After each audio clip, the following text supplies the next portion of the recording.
नमस्कार दोस्तों, आपका साथी। जय माता दी। मैं अपने विषय से संबंधित सड़क सुरक्षा के विषय में आज का वीडियो बना रहा हूं, जो आपको बहुत पसंद आएगा। और हमारे देश में दुर्घटनाओं के कारण होने वाले जो भविष्य को नुकसान हो रहा है, या जो सरकार इंफ्रास्ट्रक्चर सेक्टर पे इतना पैसा लगा रही है, उनका जो उपयोग होना चाहिए वो तो हो रहा है, पर उसका हर्जाना भी हमको भुगतना पड़ रहा है।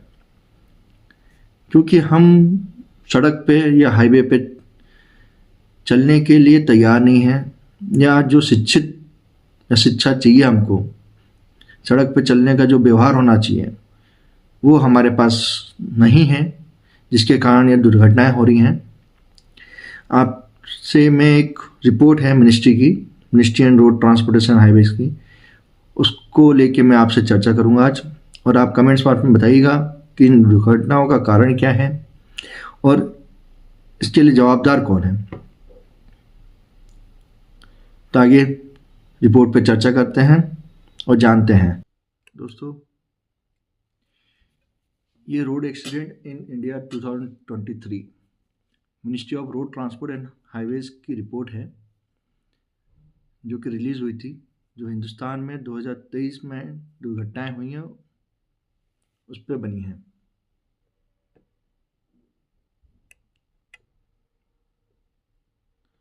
आप ये रिपोर्ट देखिए।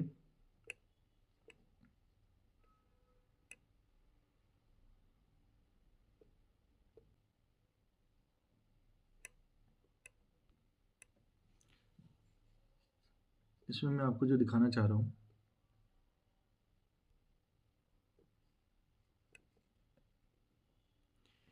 ये एग्जीक्यूटिव समरी है।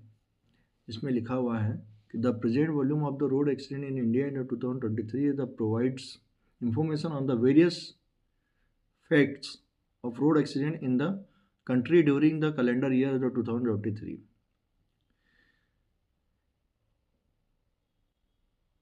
It has 10 other sessions and covers information relating to the road accidents in the context of road length and the vehicular populations.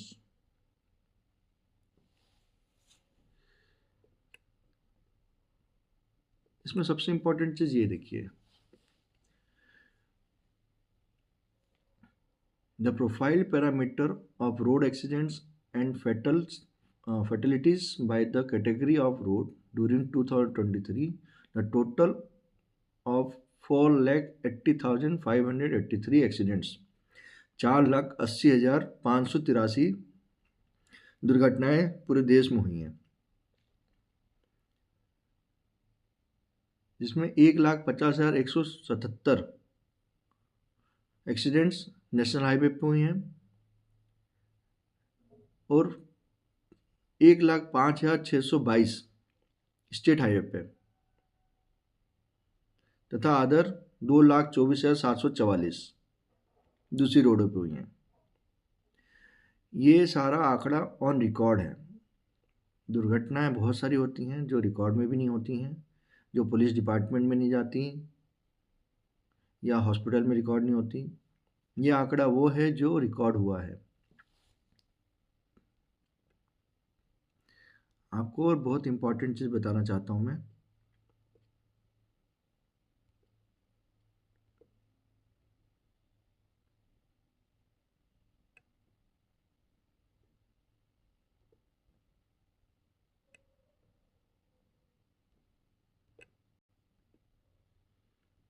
ये ट्रेंड देखिए आप, 2019 से लेकर 2023 तक आप देखेंगे, जब कोविड था उस समय एक्सीडेंट कम हुए हैं, उसके बाद लगातार एक्सीडेंट और दुर्घटनाएं बढ़ी हैं। ये क्या बताता है?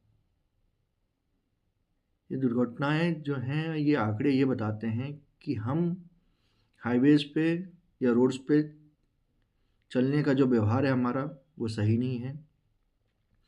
हमें नियमों का या गाड़ी चलाने की जो आवश्यक ट्रेनिंग चाहिए या हमें ज्ञान होना चाहिए, उस ज्ञान की कमी से ये दुर्घटनाएं हो रही हैं।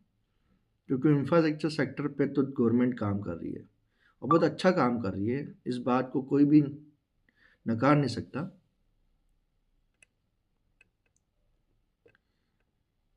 तो देश को आगे बढ़ाने के लिए सरकार काम कर रही है, लेकिन हमें भी सरकार को मदद करनी है। ये जो सुविधाएं हमको मिल रही हैं वो हमारे लिए असुविधा ना बने, हम चीज़ों को सही तरीके से उपयोग कर सकें, हम उसका विनाश का कारण ना बने। क्योंकि सभ्य नागरिक ही देश को बनाता है, ना कि कोई सरकार बनाती है।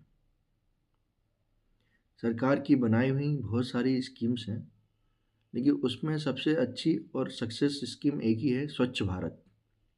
क्योंकि उसमें सरकार से साथ साथ आम आदमी आगे बढ़ चढ़ के उसमें सहयोग कर रहा है, जिसके कारण ये संभव हो पाया। इसी तरह मेरा आपसे निवेदन है कि हम अपने आप को शिक्षित करें, तैयार करें, हमारा व्यवहार सुधारें, सड़क पे जाने का, उस पे चलने का, गाड़ी चलाने का। और सरकार से भी विनती है कि वो भी कुछ पॉजिटिव एक्शन ले। अगर हमारी देश में 100 से ऊपर 100 किलोमीटर पर आवर से अधिक की स्पीड वाली रोड नहीं है तो गाड़ियां भी अलाउ ना करें, उससे ज़्यादा तेज़ चलने वाली, उन पे भी कंट्रोल करें। धन्यवाद। दोस्तों, इस रिपोर्ट को देख के आप लोग को क्या लगा, आप अपना कमेंट्स बॉक्स में राय दीजिएगा और मेरे साथ ऐसे जुड़े लगे। आगे भी मैं अपने अनुभव और डाटा को आपके साथ शेयर करूंगा। अगर आपको अच्छा लगे तो आप सब्सक्राइब कीजिए, लाइक कीजिए वीडियो को और शेयर कीजिए। जय माता दी, जय भारत।